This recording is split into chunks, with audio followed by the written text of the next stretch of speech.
Hi everyone, hope you're all doing well, and today I'm going to talk about one stock that I bought and one stock that I sold. So these are stocks that I sold on Monday, and I'm just going to give you a bit of an update so you know what I've been buying and selling in the stock market. So I hope that's all good.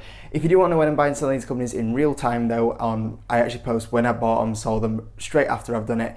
If you want to get real time when I'm buying and selling, make sure you join the Patreon, link is in the description. Join through there, you also get to see my buy and sell alerts, 600 members on Discord to talk to, and also 2 exclusive videos a week. But we'll get stuck into the stocks that I've been buying and selling.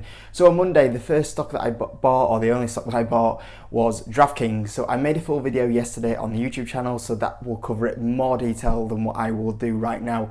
I'm just going to flick through this one very quickly because I talked about it a lot yesterday. It was a 20-minute video, so go check that one out if you want a bit more detail on DraftKings. But I did buy a bit more DraftKings. The reason why is I didn't think I would buy any more DraftKings. I looked at it now and thought, okay, we've had a year of DraftKings staying flat on the share price.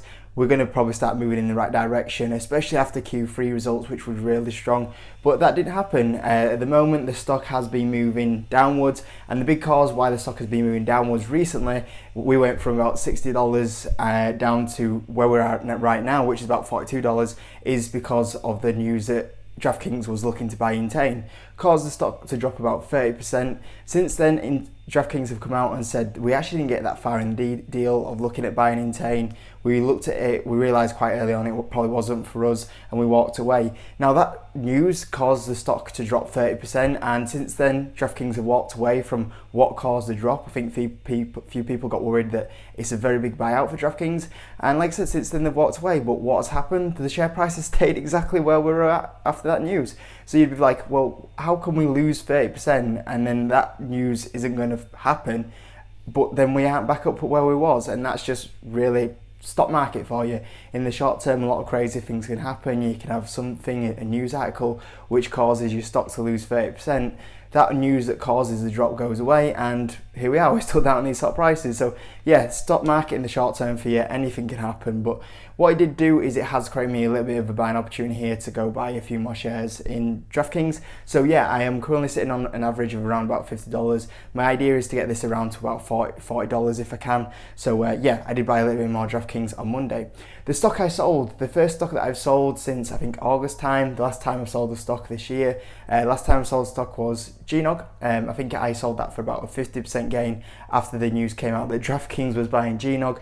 But yeah, I have sold a stock. The stock I sold was a UK stock, and that UK stock was Taylor Wimpey. So I sold my shares in Taylor Wimpey. I sold them for a 25% gain, which isn't too bad. Obviously nothing amazing, but you know, profit's profit, I guess, at the end of the day. So yeah, we did sell this UK stock. Always a bit risky to do it when it's earnings week, but yeah, I thought it was probably the right decision to let go of that one. Now, the reasons why, there's quite a few reasons that came together and kind of went, okay, it's probably a good decision to walk away.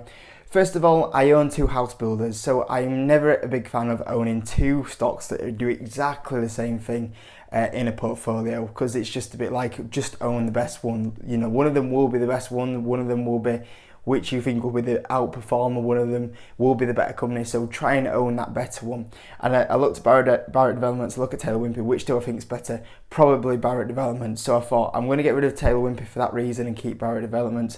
And as well as that is, when you have 2 stocks in the same industry, quite often if there's a downtrend in that industry, they both have them downtrends. So you have 2 stocks that are basically going down and down and down. And quite often if it's a bad dip, like an ASOS or Boohoo, for example, you'll see that they both carry on going down, and then you end up having to buy both stocks as well. So just from a diversification point of view, is that I didn't really want to keep holding 2 house builders in my UK portfolio.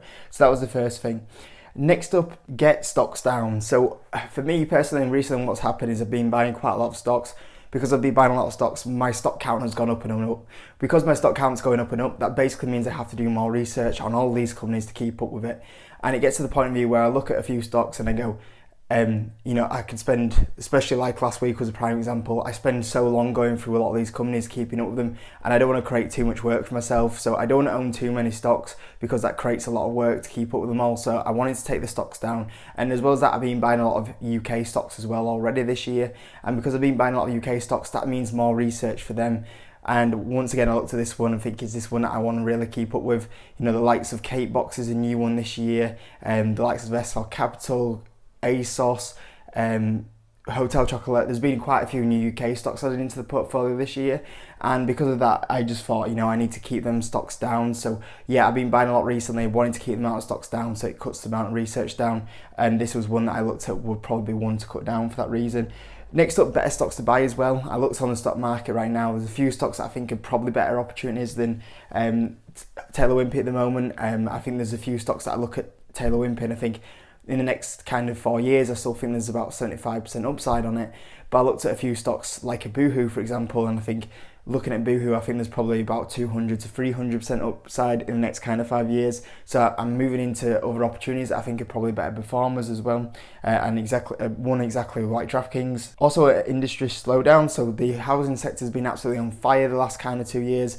I'm just protecting myself if there's a slowdown in this industry. Once again, I own 2 stocks, so I just wanted to get down to 1 just to protect myself from that. I don't know if that will happen. It's just you've always got to take worst case scenario, so I thought I'd do that. Next up, the cost of goods. I thought what will happen is, especially for house builders, one of the big things that Taylor Wimpey relies on is putting out good profit growth. If they put out good profit growth, that's allowing when the share price does well, and also then they increase the dividends. One thing that I think will hurt the profit, which we've seen in the likes of ASOS and also the likes of Boohoo in the UK front, is logistics and the cost of goods. The cost of goods like timber are going up a huge amount, delivery as well. So I thought, you know what, that's one thing that could really affect the profit in the next 12 months. So that's one thing that I also considered when I was doing this. And also CV cases. So CV cases in the UK are going up. If we have a CV case outbreak at one of the building sites, that building site shuts down for 2 weeks. Obviously, that's going to hurt the amount of houses that are built or delay the houses. That slows down profit. And especially when cases are this high. Personally, for me at work, we are currently having some building done.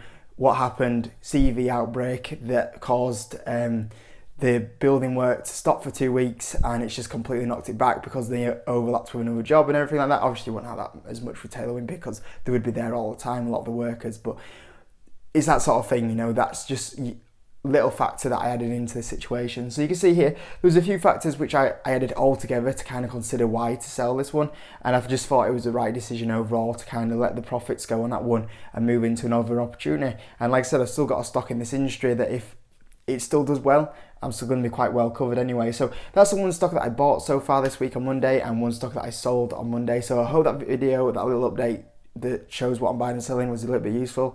If it was, hit the like button. If you're new, subscribe, and I'll see you in the next video.